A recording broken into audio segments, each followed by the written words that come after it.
cold had a voice out here, not the howling wind or the crackle of ice beneath my boots, but something deeper, an ache in the silence, like the world had lost its breath and forgot how to exhale.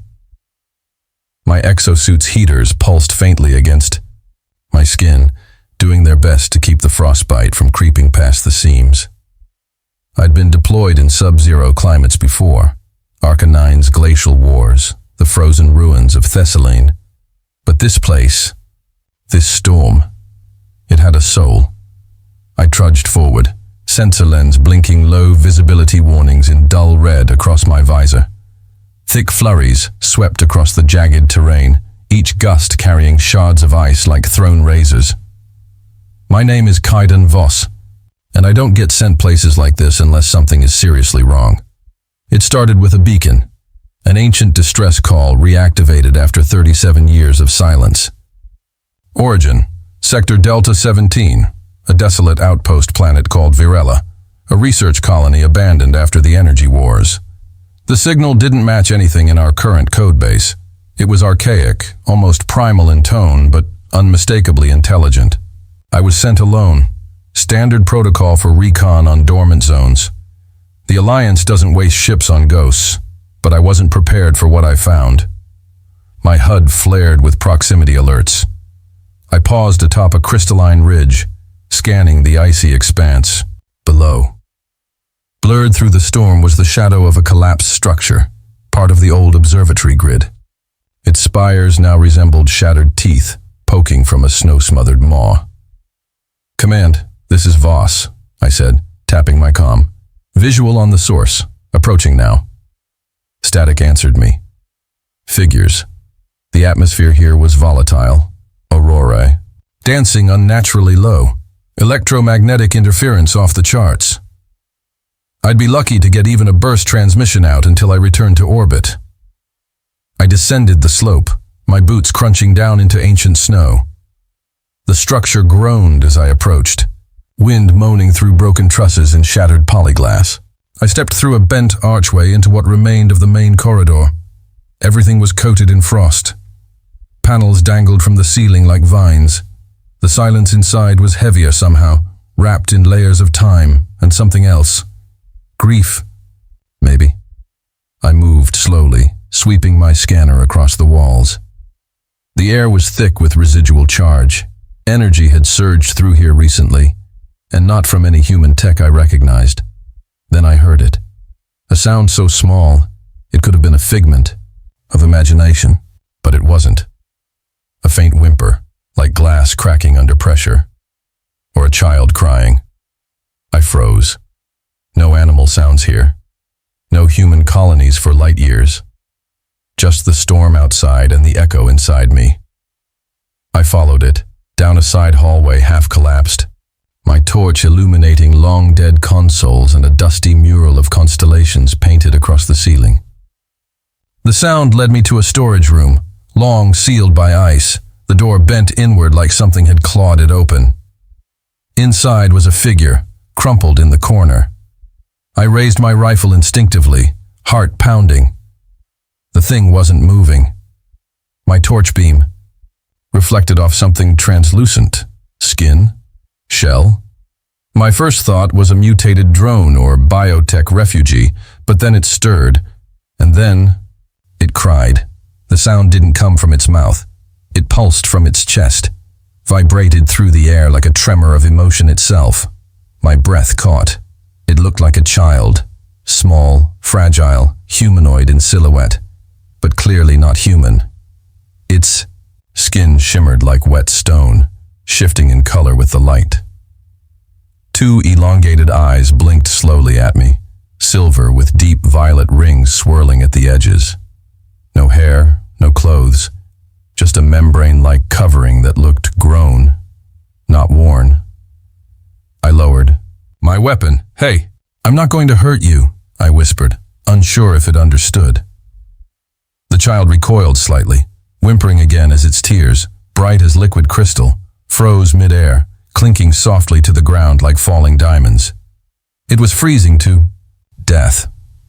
I didn't know what species it was, what planet it came from, or why the hell it was crying alone on a dead world. But I knew it wouldn't survive another hour in this cold. I removed my outer thermal cloak and stepped closer. Okay, let me help you. It didn't move, but its eyes tracked me with desperate intelligence. As I wrapped it in the cloak, I felt its skin quiver against my gloves, like touching living glass. Its pulse was faint, but present. "I've got you," I murmured. "You're not alone anymore." I activated my suit's emergency shelter protocol. My drone, Hale, zipped from my back module and began assembling the auto capsule, a heated pod designed for medical triage. It wasn't built for non-humanoids, but it was better than nothing. The child didn't resist as I laid it inside, sealed the thermal lining, and connected the vitals monitor. Then something happened. The pod lights flickered, and not from a malfunction. The lights pulsed in sync with the child's heartbeat. Not just biological, it was affecting the tech around it. "What are you?" I whispered. The monitor's screen flared, symbols cascading across it in unfamiliar code. It wasn't in any known language. It wasn't a glitch either. It was communication. Hale emitted a warning chirp. My visor flashed with proximity alerts. Something was approaching. Fast. Not through the storm, but beneath us. I hoisted the pod, activated magnetic anchors, and retreated toward the exit corridor. Whatever was coming, I had no intention of finding out here, boxed in and with a vulnerable being under my care. As I reached the outer doors, the ground trembled, a low guttural vibration like a beast growling from miles away. Ice cracked across the floor behind me, veins of heat cutting through frost like bloodlines. I looked down at the child. It was staring up at me now, eyes wide, not in fear, but urgency. "Are they looking for you?" I asked. The symbols flashed again on the pod screen. I didn't understand them. Not yet. But something deep inside told me the answer was yes. We weren't alone anymore. Not by a long shot. I sprinted through the ruined corridor, the thermal pod cradled in my arms, its weight heavier than expected, maybe from the power it held, or maybe just the way the child's heartbeat echoed through the metal. My HUD pinged like a malfunctioning alarm, proximity alert stacking with every step.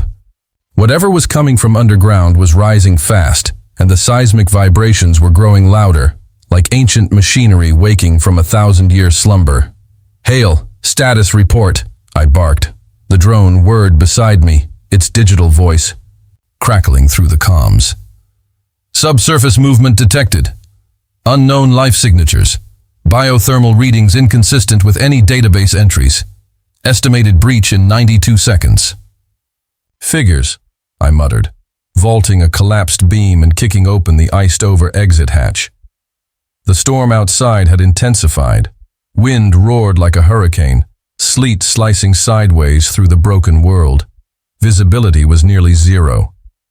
I activated my beacon flare, hoping the flickering blue light would help orient me back toward the landing zone. Snow exploded behind me. I turned just in time to see a chunk of the facility's foundation erupt in a geyser of shattered ice and twisted metal.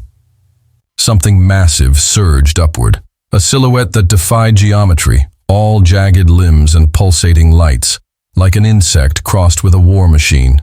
Its skin shimmered like obsidian, refracting the storm's glow in eerie prismatic flashes. The child in the pod stirred violently. The creature emitted a sound, a vibration that bypassed hearing and struck directly into the chest. My nose bled instantly. Hale's systems glitched, his drone lights flickering. The child responded, not in fear, but with a cry of its own, soft but resonant. The creature paused, mid-charge. "Back off," I growled, drawing my arc rifle and triggering a voltage blast. The bolt slammed into the thing's torso and ricocheted off its hide like a pebble. Useless. Turned and ran. My boots sank deep into the snow as I dashed toward the cliffside where my skiff was anchored. Wind gusts battered my exosuit, and the child whimpered again from inside the pod. My mind raced, not with fear, but calculation. What The hell was that thing? Why did it stop when the child cried, and why the hell did I care? Because it was alive. Because it cried like something that had known loss. The storm broke momentarily as I crested the ridge, revealing my sleek black ops skiff, the Nyros, parked on an ice shelf 20 meters below. I activated the recall remote and the skiff's engines hummed to life, anti-grav pads flickering against the snow. Another roar erupted behind me. The creature had followed, carving a path through the blizzard with impossible speed. I leapt off the ridge, landing hard on the deck as the skiff's rear hatch hissed open. Hale zipped inside first. I followed, slamming the hatch shut just as the creature's clawed limb crashed down, denting the outer hull. "Lift off! Now!" I barked. The Nyros groaned in protest as it lifted from the ice, the engines whining against the strain. Through the side window, I saw the creature tilt its head, watching. It didn't chase, it just stared, and then it sank back beneath the ice. "What the hell?" I breathed. Inside the cabin, the child had uncurled in the pod. Its skin shimmered faintly, its eyes blinking slowly, calmly now. No signs of fear. Only recognition. "What was that?" I asked it, sitting beside the pod, trying to steady my breathing. "Was it after you, or protecting you?" The pod blinked again, symbols flaring across the display. I captured the script and ran a translation algorithm through Hale's processor. Still no match. But this time, the child reached out, its fingers pressing against the glass. I hesitated, then opened the lid slightly, enough to allow contact. Its hand brushed mine. My neural link flared. Suddenly, I wasn't in the skiff anymore. I was somewhere else, inside a memory. Frozen fields stretched to the horizon beneath twin suns. Towering crystalline trees pulsed with bioluminescent veins. Structures grew organically from the ground like flowers of stone. Beings like the child moved through the space, peaceful, singing, not with mouths, but with the same harmonic pulses I'd heard earlier. And then, darkness. Machines descended from the skies, black, faceless constructs like the one I'd just seen. They attacked without warning. Entire cities shattered. The singing turned to screams. The child's vision focused on a figure, tall, regal, and luminous, likely its mother. She activated something, the beacon, and placed the child in a stasis pod. Her final act was reaching out with tears that shimmered like frost. Then the memory ended. I gasped, yanked back into the cockpit. The child had collapsed, drained from the connection. Hale hovered close, blinking caution lights. "Neural link confirmed," he said. "Subject appears to possess cognitive transmission abilities, possibly psychogenic projection or memory sharing." "Yeah," I muttered, rubbing my head. No kidding, the child wasn't just an alien. It was royalty, or something close to it. And the beacon hadn't been a distress signal. It was a warning. Someone, or something, was hunting this child across space, and I had just become its carrier. I took the Nyros up through the lower atmosphere, past the cloud layers and into orbit. The stars above Virella blinked cold and indifferent. I punched in a course for Station Oryx, a hidden Alliance outpost in neutral space, and engaged the warp core. But just before the jump initiated, the sensors flashed. 2 ships had entered. "Orbit, sleek, black, unmarked. Unknown vessels on intercept," Hale said. "Can we outrun them?" "No. They have jump drives more advanced than any registered military class." I swore and shut the nav down. Warp was too risky. They could track it. We'd have to go dark. I doused the skiff's core and dropped into stealth glide, hoping the radiation trail wouldn't give us away. The child stirred, murmuring a low hum, its glow fading. "They followed us," I whispered. "They're not just after you. They were waiting." I watched the enemy ships move in tandem, scanning the surface and then vanishing again, warping out as fast as they arrived. Not a trace left behind, but they'd seen us. Next time, they wouldn't hesitate. I sat back in the cockpit, staring at the child, trying to process what had just happened. Who were these enemies? What did the child represent? And why did it? Feel like I'd just inherited a war that had been buried for centuries? The child opened its eyes, and for the first time it spoke, softly, into my mind. My name is Vera. The skiff drifted silently through the shadow of a dead moon. I kept us cloaked, power levels at minimum, and eyes on the radar. Vera, the alien child, slept in the medical berth behind me. Her skin no longer glowing, her breath shallow but steady. The calm felt wrong. Hale hovered nearby, scanning local systems. Residual warp signatures have dissipated. Enemy vessels are no longer in sensor range. For now, I muttered. They're not gone, just waiting. The silence of space never truly felt like peace, only the pause between storms. I turned back to Vera. Her tiny form was curled tightly beneath a layer of thermal mesh. Despite everything, she looked like any child, innocent, delicate, too soft for the things we'd already seen together. And yet, buried inside her was a message, one that the galaxy wanted to silence. Her voice still echoed in my mind from earlier. My name is Vera. It had been more than words. It had been a confession, a declaration, maybe even a plea. I stood and approached the small terminal at the rear of the skiff. Pulling up my archived files, I overlaid Vera's projected memory against known alien civilizations and extinct species. No match.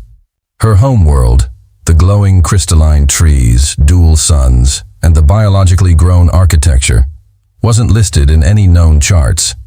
Either it had been erased, or it was never known to begin with, which made her, possibly, the last of her kind. I replayed the memory again, zooming into the figures, especially the tall being who placed her in the pod. Not a mother, a queen. The markings on her forehead matched the ones Vera had etched into the frost of her pod. Then something strange happened. The display fuzzed. For a split second, I saw something else. A flicker, not part of Vera's memory. Another place. Another. Time, a lab, a figure in a dark cloak speaking with two others. In the background, a hologram of Vera, encased in the same pod. Then it vanished. What the hell was that? I asked Hale, unclear. The memory file was not part of the original stream. It may have piggybacked on the neural connection, embedded metadata, or someone's watching, I finished grimly. Hale said nothing. The skiff's comm panel blinked. Incoming signal. Scrambled. Encrypted. I hesitated. Then I answered. The screen lit up with static, then cleared to reveal a face I hadn't seen in years. Kalen Rowe, an old war pilot from the Corval Rift. We'd fought together during the siege of Ilion. He'd been presumed dead after his ship vanished, during a warp experiment gone wrong.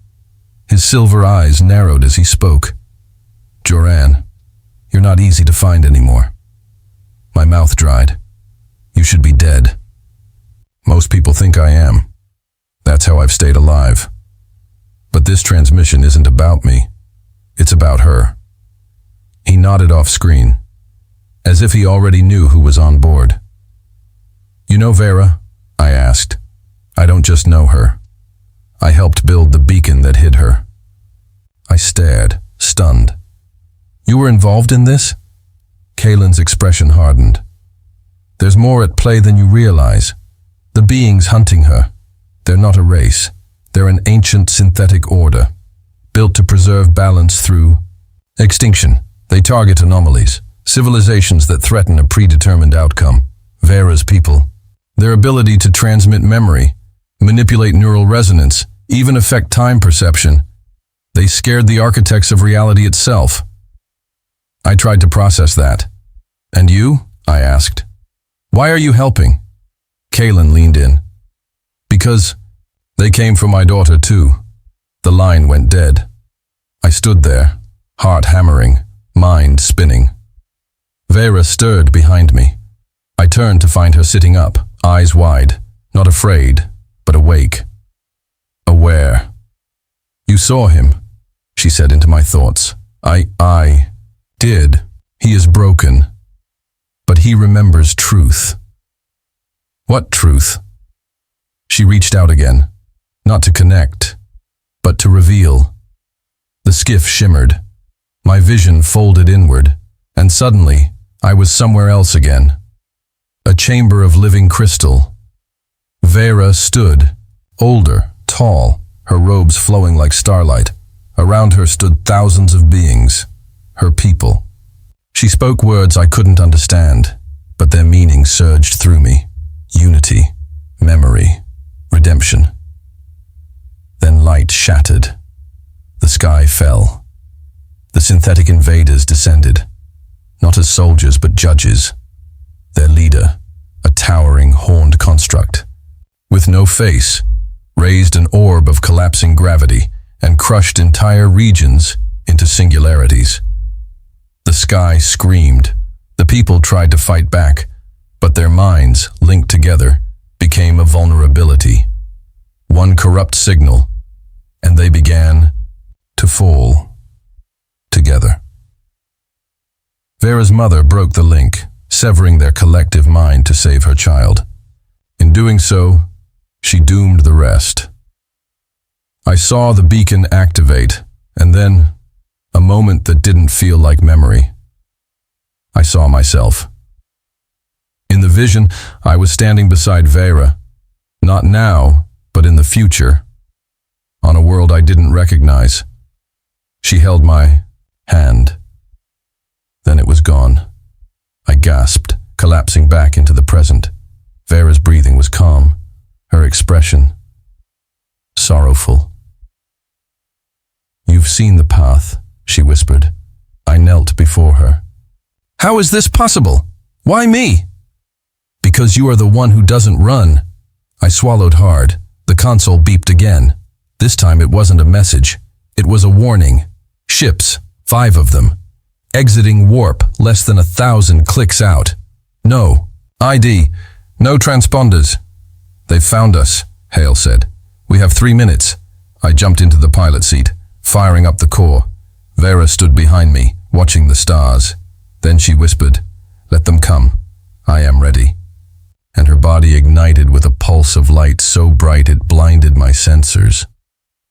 The skiff vibrated violently beneath my boots as Vera's body lit up like a miniature star. She stood there, arms slightly outstretched, her eyes blank with focus. The interior panels around us flickered. Some fried outright. Hale's voice warped in my earpiece. Energy spike exceeding all previous records. Containment failing. "Joanne, do something." I reached for her, hesitating only a second. When my hand met her shoulder. The light surged into me, not burning but cold, icy, dense, like touching the edge of infinity.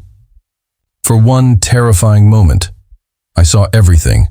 The 5 enemy ships, the pilots inside them, the faces behind the judgment, and then a choice I hadn't yet made, standing on a shattered platform, pointing a weapon at someone I didn't recognize, yet somehow knew I would one day betray. The light vanished. Vera collapsed into my arms, shivering but alive. I pulled her into the co-pilot seat as I slammed the throttle forward. "All systems reset," Hale crackled, static clearing. "You okay, Joanne?" "No." I looked out the window, but I think we just scared them. The 5 incoming ships had halted mid-advance. One had started to rotate, rerouting course. Then, inexplicably, all 5 peeled off and jumped away. "What the hell just happened?" I asked aloud. Hale responded slowly. "Unknown. However, they scanned Vera during the pulse. My guess is they saw something they weren't ready for." "She showed them something," I whispered. "She warned them." Hale didn't argue. Vera's voice, soft and distant, broke the silence. "They believed I was asleep, broken, a relic. But they saw now that the light still lives." I turned to her. "What is the light?" "A code, a memory, a weapon," she said. It is all of us. We never died. We were carried. I am not the last. I am the seed. Before I could respond, Hale interrupted. Long-range scan complete. There's a relay point in the Solari Drift. Civilian station, minimal defenses, but it houses a forgotten AI archive. Why does that matter? I asked. Because, Hale replied, Vera's signal is resonating with that archive. It's calling back. I narrowed my eyes. A trap? Possibly. Or a clue. I didn't hesitate. Set course, light speed. The stars elongated, space warped, and we vanished into the drift. The Solari Drift was a graveyard of forgotten satellites, derelict trade routes, and floating cities that had lost their purpose long ago. The relay station known as Helix 5 loomed, like a rusted cathedral above a collapsed asteroid field. I docked under heavy magnetic tethering and moved cautiously with Vera beside me, cloaked in a long overcoat. Hale uploaded himself into a portable drive, his voice now coming from the earpiece. Station hasn't had a living crew in years. Power's unstable. But I'm picking up internal movement. Movement? I asked. What kind? Non-organic. Vera squeezed my hand. They're not alone. We entered through a rear maintenance hatch. The station's interior reeked of ozone and rot. Lights flickered overhead, pulsing in slow patterns, like a heartbeat that had forgotten its rhythm. Down. The main corridor, security drones lay shattered, some scorched, others dissected. What did this? I asked, kneeling beside one of the remains. Something precise, Hale said, and angry. Further inside, the temperature dropped. A flicker of movement passed the hallway ahead. I raised my pulse pistol. Show yourself. Silence. Then, from the shadows, a figure emerged, a humanoid, but not human. Its body shimmered with translucent armor. Instead of a face, it bore a mirror, a literal polished surface that reflected our image, distorted and endless. It tilted its head. Designate. Remnant. Its voice echoed, both mechanical and human. You killed the drones? I asked. Yes. Why? They saw. Saw what? Me. I glanced at Vera. The remnant lowered its head slightly. She is not complete, it said. The beacon must finish awakening. I was left behind to protect her path. You know her? I knew her mother. We shared thought. I was her mirror. Her decision killed our unity, but her child holds the final key. Key to what? I asked, voice rising. The rewrite. A long silence followed. Then the remnant stepped aside. This way. The heart of the station was a crystalline archive chamber sealed behind triple-layered doors. The remnant passed its hand over the door, which hummed with ancient resonance before opening like a flower. Inside was a construct I'd never seen before, tall as a tower, pulsing with living circuitry. It resembled a tree, but not made of wood or metal, more like fused light, spiraling upward, each branch emitting data streams in visible form. Vera stepped forward, her eyes bright with memory. This is ours, she said. She placed her palm on the base. The room lit up. Holograms burst into life. Millennia of memories, faces, star charts, maps of galaxies I'd never seen. At the center, a glowing orb floated from the base and hovered toward me. Take it, Vera said. What is? It? A beacon fragment. My mother split it. Each fragment was sent to different minds, to hold memory safe until the time came. I reached for the orb, but the moment I touched it, I wasn't in the station anymore. I was on a bridge, a real one, made of obsidian glass, floating between two worlds. Vera stood beside me, but older again. Her hair was white. Her robes shimmered, like flowing water. We faced another figure, me, but twisted, worn. My armor was cracked. My left eye was gone. My hands trembled as I held a weapon aimed at Vera's chest. Do it, the older me hissed. Vera's older self only looked sad. You've forgotten who you are. No, I've remembered. You made me this. She didn't argue. The gun fired. I collapsed back into the station, gasping, pulse racing. What the hell was that? I asked aloud. A possible future, Vera said quietly. Or a warning. Suddenly, alarms shrieked. Hale's voice boomed in my earpiece. Contact! Inbound, multiple vessels, signature match, Echo Legion. The remnant's body shifted into combat form. You must go. You're coming with us, I said. No, I am a fragment. I serve here. But she must complete the path. I lifted Vera into my arms as the archive's walls began folding. Sealing the chamber behind us, the remnant placed a hand on my chest. Protect her, or everything ends again. Then the walls closed. I sprinted back through the station as the floor trembled. Enemy vessels had begun boarding. Hale rerouted energy to our exit path. The docking bay came into view. Smoke, sparks, half the magnetic platform collapsing into space. Jump now, Hale yelled. We launched. The skiff tore from the bay, barely avoiding a burst of rail fire. Behind us, the archive began to collapse, glowing light erupting into the void. And through it all, Vera whispered softly, "One more wakes. Then we find the voice." We didn't. Stop. Not when the sky behind us fractured with the collapse of Helix 5. Not when Hale warned us of distant pings tracking our escape. And not when Vera fell into another trance in the co-pilot seat, whispering names of people long dead and places erased from galactic memory. We ran. That's all we knew how to do. Until we couldn't anymore. 3 jumps out in the dead vacuum between 2 collapsed nebulae, I powered down the ship to let our trail cool. Hale went silent to avoid detection.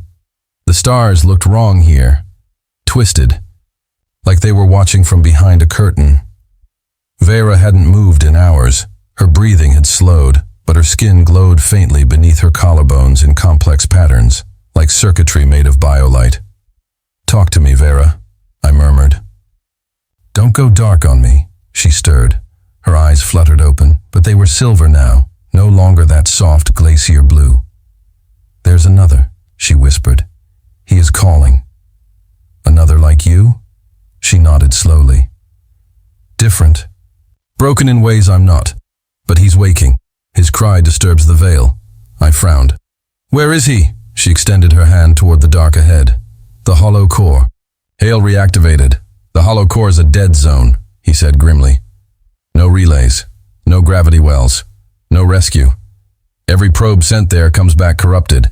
If they come back at all." "What's there?" I asked. "No one knows," Hale replied. "It's not mapped for a reason." I looked at Vera. "I guess we're about to find out." The hollow core wasn't a place. It was a wound, a spatial tear surrounded by collapsing geometry, time behaving like it had a stutter. Light didn't curve right here. Sound didn't travel the same. Even my thoughts began to fracture as we passed the last navigation beacon. Hale's voice glitched every other word. "Joe. And I. Psi all. Error. Pro. Ram. Ing. Bleed. Hale, stabilize," he rebooted, dimming most external sensors to cut psychic bleed. The ship groaned under invisible weight. And then we saw it. A tower, rising from a floating shard of planet rock. Encased in black crystal and wrapped in chains of glowing runes. A single light blinked at its tip, red, like an angry eye barely open. Vera straightened in her seat. "He's there." Landing was madness. Nothing held still. The laws of motion played like children rewriting rules mid-game. The ship nearly folded itself into a Mobius spiral before Hale forced a rough manual crash into the fragment's edge. I staggered out with Vera and braced myself against a shard of obsidian. The air felt alive, not breathable, not deadly, just watching. We moved cautiously toward the tower. Vera's voice was distant, like it was being filtered through layers of memory. He was one of us. "A beacon bearer. But he wandered too far after the first collapse. He tried to bind the code to himself. And failed? Worse, she said. He became the scream that never stops. We reached the base. Symbols on the door pulsed in time with my heartbeat. I reached to touch them. The door dissolved into dust. Inside was a spiral staircase. But it didn't go up or down. It bent sideways, wrapping around a vortex of hollow space. As we walked, gravity reversed. Then time rewound for a split second. I saw myself stepping backward, then forward again. I didn't speak. Neither did she. Not until we reached the chamber.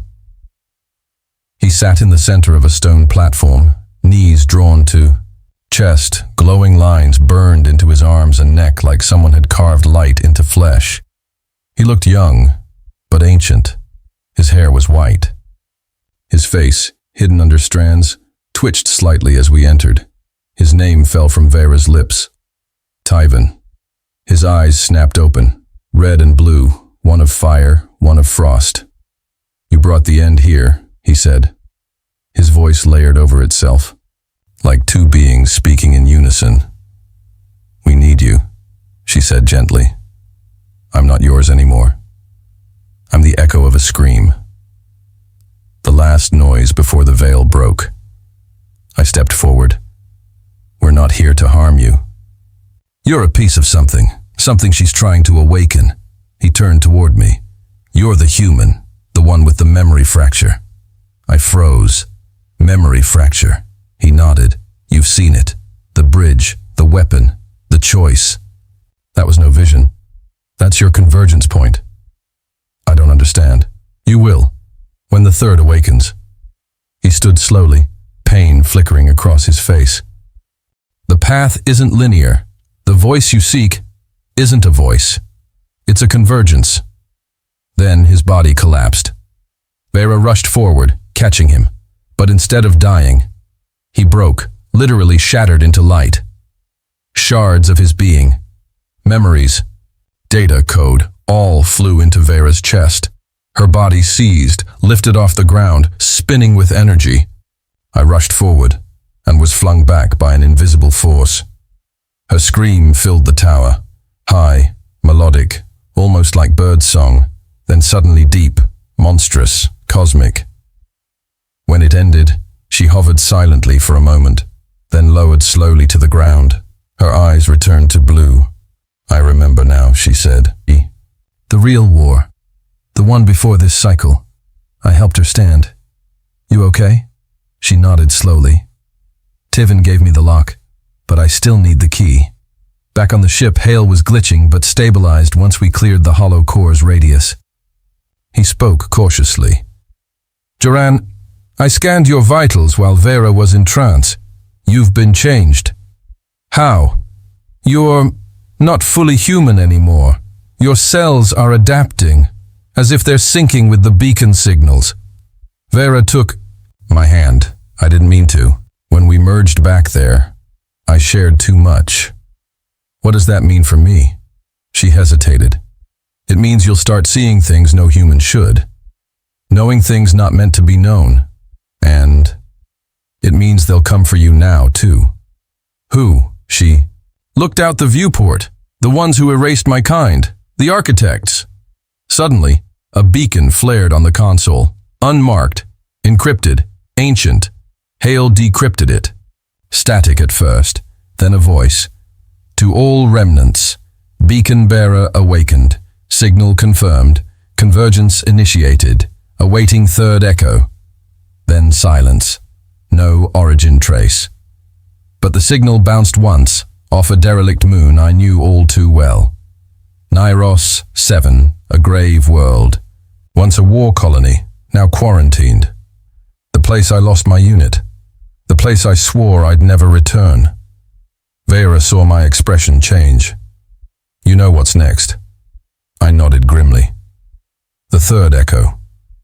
We prepped for departure. The moment we jumped into light stream, I felt it again. That image, that vision of me pointing a weapon.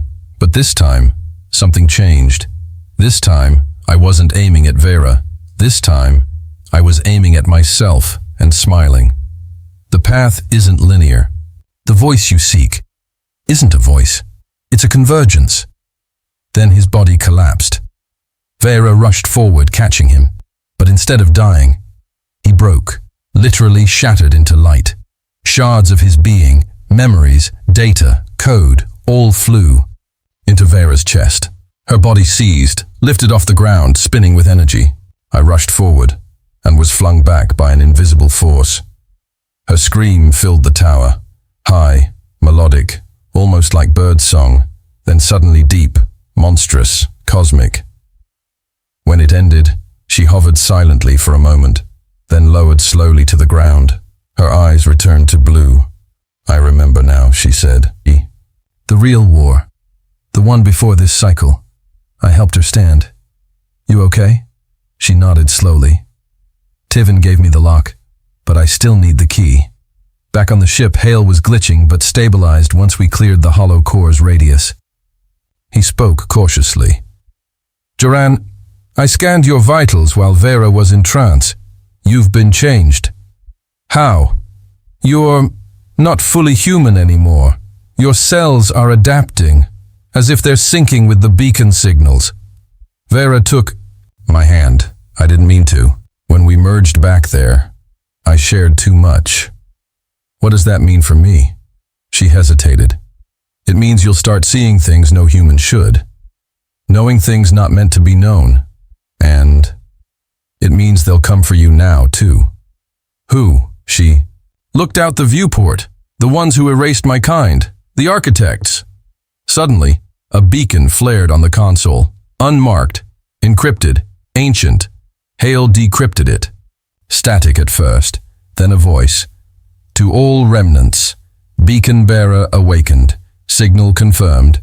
Convergence initiated. Awaiting third echo." Then silence. No origin trace. But the signal bounced once, off a derelict moon I knew all too well. Nyros 7, a grave world. Once a war colony, now quarantined. The place I lost my unit. The place I swore I'd never return. Vera saw my expression change. "You know what's next?" I nodded grimly. "The third echo." We prepped for departure. The moment we jumped into Lightstream, I felt it again. That image. That vision of me pointing a weapon. But this time, something changed. This time, I wasn't aiming at Vera. This time, I was aiming at myself and smiling. Inside the chamber, everything had changed. Gone was the dusty tomb I remembered. The core had been rebuilt. Floating slabs of obsidian rotated in the air, each inscribed with alien glyphs, glowing with molten light. In the center, suspended in a vertical prism of energy, was a figure. Unmoving. Male, human-looking. But his skin was etched with the same patterns Vera bore, only darker. Corrupted. He opened his eyes as we approached. They were black, not empty, full of stars, equations, lives unlived. "Welcome home, Joran." His voice echoed in every part of me. Vera stood still. "That's not possible," I whispered. You died. I saw the logs. You burned." He smiled. "Death is just another transformation."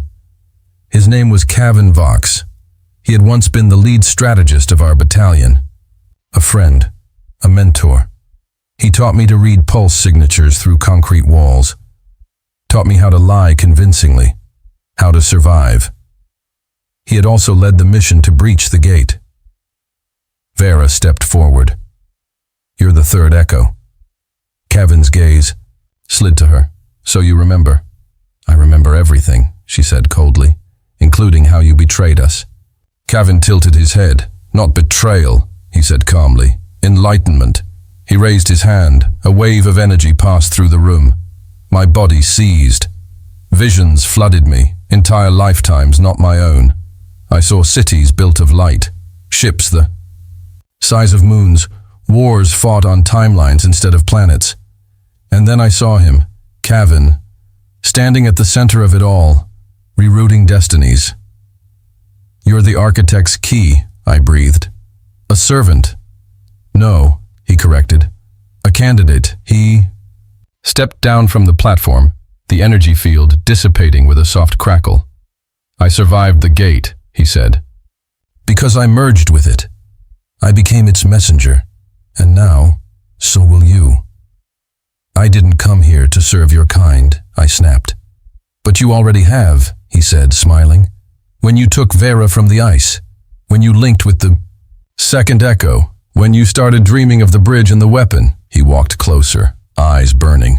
Joran, you are the weapon. Everything in me rejected that. No, I said, backing away. I'm not your puppet.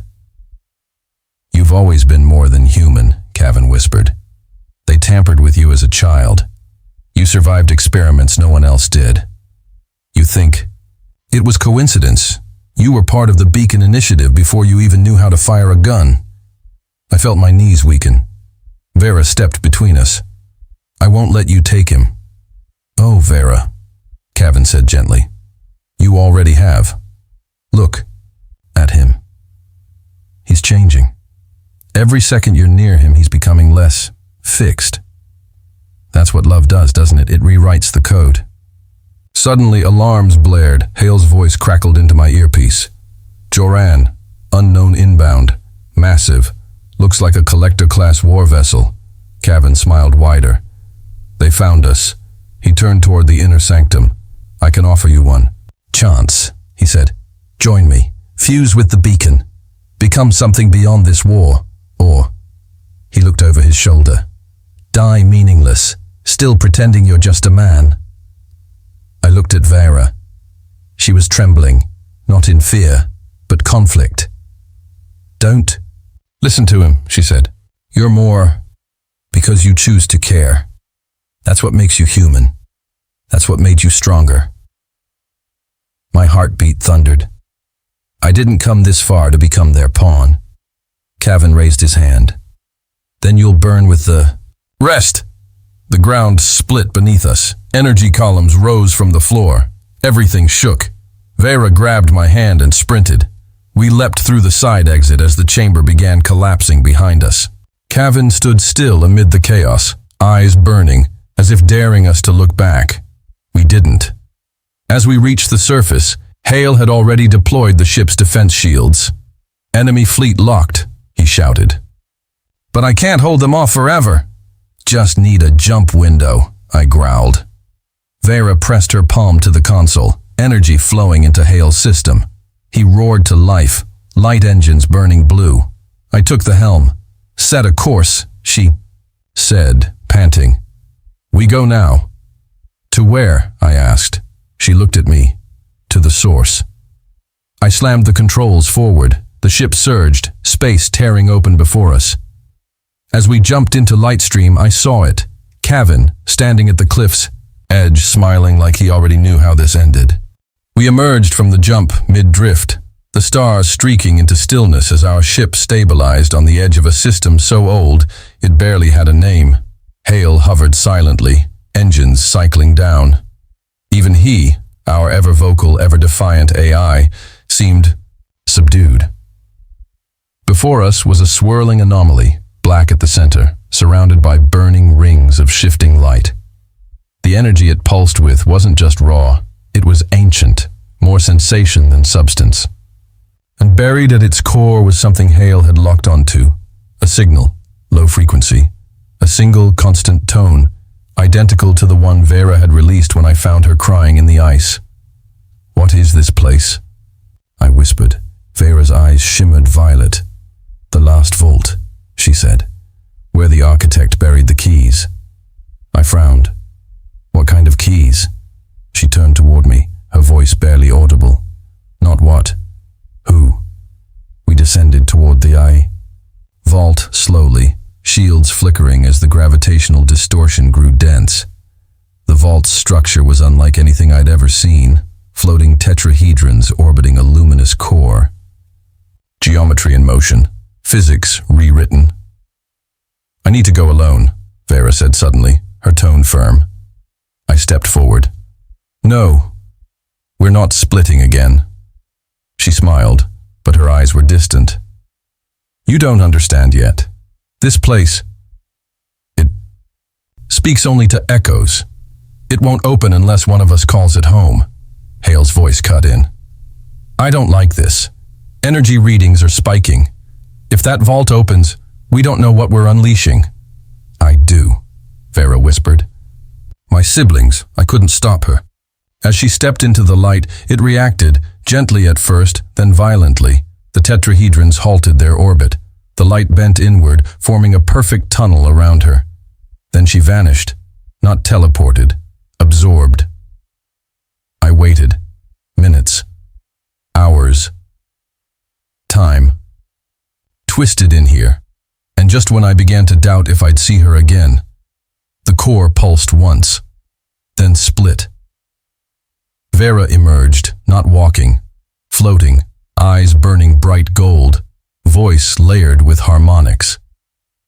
She's not alone anymore, Hale said. Awed, I stepped toward her. Vera? She landed gently, breathless. I remember everything. What did you see? She held out her hand, and I saw it all, flashes injected into my consciousness. The architect. Not a being, but a council of hyper-intelligences that once governed all probability lines. They created the echoes, living vessels that could collapse. Timelines into singular choices. Vera was the second, Cavan the third. But there was a first. Someone lost, hidden, still waiting. That's where we go next? I asked. Vera nodded. He's the original echo, the one the architect feared. And he's alive? She looked away. He's dying. And when he dies, the architect will reset the field. Billions of lives will vanish, folded into correction. Paths. Cavan wants that. He'll let it happen. He wants a clean slate. My hands clenched.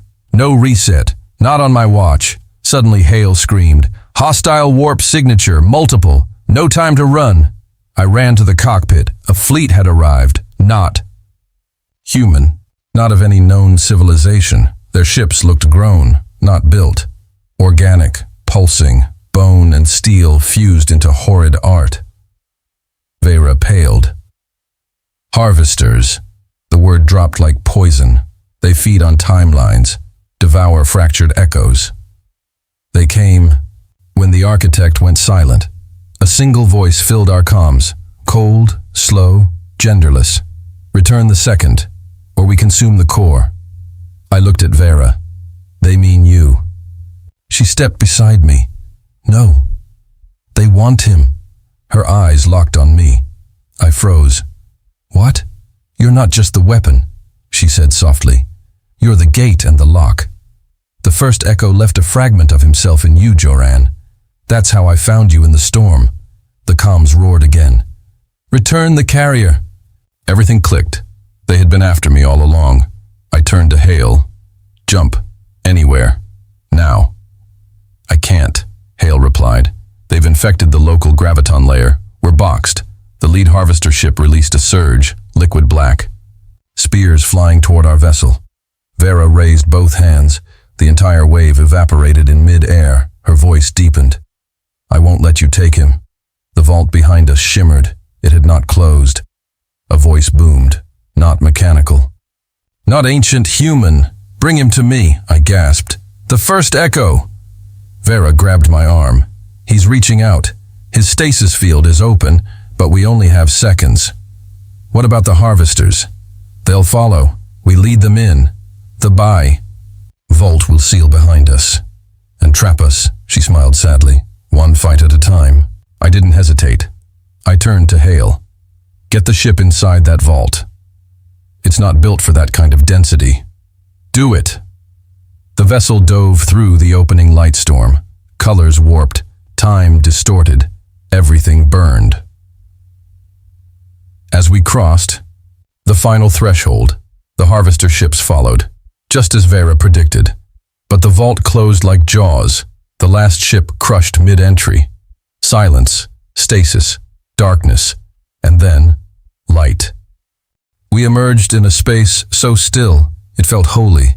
A platform of obsidian stretched endlessly beneath us. At its center, a man suspended in glass and gold, eyes closed, hair white, skin etched with symbols that pulsed in time with my heartbeat. I stepped forward, and he opened his eyes. "Joran," he said. His voice cracked with age and power. "It's time." "For what?" I whispered. "To end this loop and make a new choice." He stood before me, not as a god, not as a myth, but as a man, frail, pale, eyes weathered by eternity. The first echo. "Joran," he said, voice like cracked glass. "You've come far." My pulse quickened. I didn't even know I was coming until I got here. He smiled faintly, like he'd heard that line before in 1,000 other timelines. "You carried me here," he said, placing a trembling hand against my chest. "The final key, the final chance." Vera stood beside me, silent, reverent. "Why me?" I asked. "Why any of this? I was just a transport pilot from Andari Fringe. A nobody." "No," the first echo replied. "You were the one untouched by architect influence, a blank space. You could choose freely. That's all we ever needed. One pure choice." I clenched my fists. "But I don't understand the stakes." "You don't have to," he whispered. "You'll feel them." Suddenly, the vault's walls began to shiver. Not tremble, shiver, like something cold was crawling across its surface. "They're here," Hale said, voice uncharacteristically shaken. Something else followed us. Vera's eyes narrowed. "That's not the harvesters?" "No," the first echo said. "That is what remains of the architect." A crack split open across the vault's distant edge. From it emerged a shape, shifting, colossal, composed of fragments. Metallic limbs, broken faces, synthetic ribs laced with glowing code.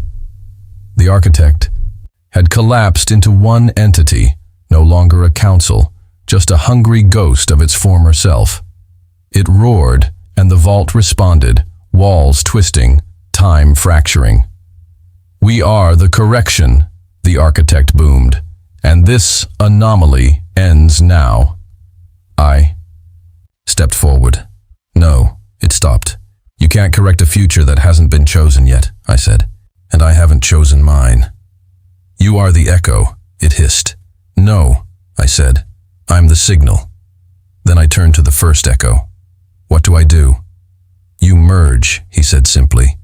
"Merge with what?" "Me." Before I could question it, he placed both hands on my head. My body lit up like a star exploding in reverse. Memory that wasn't mine coursed through me. Worlds I'd never seen, lives I hadn't lived, battles fought in the quantum cracks of possibility. I saw the birth of the architect, its slow decline into control, its failure to manage the infinite, and its hatred for human unpredictability. Suddenly I was both of us. I could feel my thoughts and his, tangled, merging, harmonizing. Vera ran to me. "No." "You'll vanish." But I smiled. "I'll be free." Then I opened my eyes. The architect screamed, because it could feel it too. The choice. I raised my hands and the vault reacted, light surging upward, wrapping around the grotesque entity. Of the architect, like vines of fire, it fought, lashed out. One strike hit Vera. She collapsed. I ran to her. "Hey, stay with me. Don't you dare." Blood, silver, spilled from her side. She grabbed my wrist. "I was never meant to survive this cycle," she whispered. "I only existed to bring you here. Now do what I can't." "No," I said, voice trembling. "You're real. You're not just a tool." She smiled faintly. "And you were never just a pilot." The vault shuddered again. Time collapsed, reality bent, and I made my final decision. I reached into the architect's core, not with violence, but with forgiveness. "I release you," I whispered. It thrashed, fought, but I didn't retaliate. I understood. It's a being trapped by its own logic, a god afraid of chaos. I forgive you, I said, and just like that, it shattered. The vault exploded in light, but I didn't die.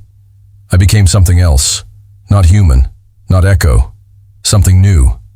A convergence, a nexus, a whisper between stars. I opened my eyes in a world I didn't recognize, skies of crystal, fields of singing, grass. Vera stood there, no wound, no pain, alive. Real. We embraced. Both of us changed. She touched my face. What are you now? I laughed softly. I don't know, but I think we finally broke the loop. Above us, a single sun shined, unprogrammed, unpredictable. Ours. Epilogue. The galaxy didn't restart. It breathed. No architect, no echoes, just people, living, choosing. And across the frozen edges of the cosmos, when storms rise and something cries, out in the snow, they say a light appears, a voice, a warmth, not a god, not a myth, just a human who once found a child in the ice and changed everything.